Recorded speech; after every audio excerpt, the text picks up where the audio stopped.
তিনি হচ্ছেন জেলা আইনজীবী সমিতির সভাপতি। কি কারণে আটক করলেন?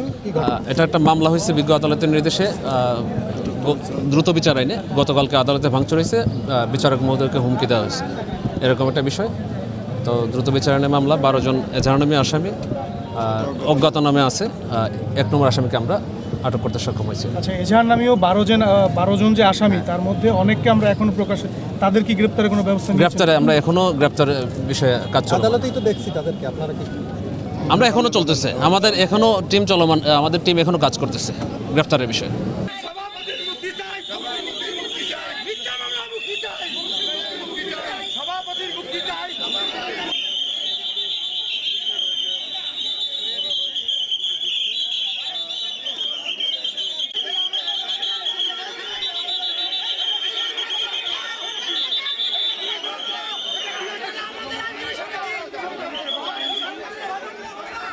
সেনাবাহিনী, পুলিশ তারা জানায় চিফ মেট্রোপলিটন ম্যাজিস্ট্রেট তাদেরকে নির্দেশ দিচ্ছে চেয়ার থেকে তুলে আনার।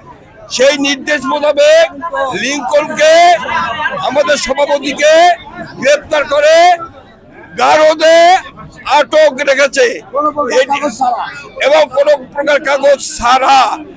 এটি অন্যায়, এটি অবিচার, এটি নির্বিচার নয়।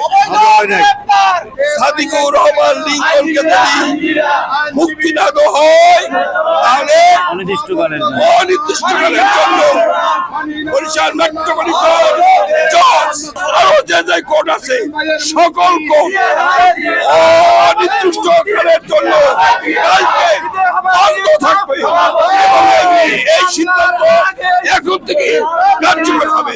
এটাই হলো আমাদের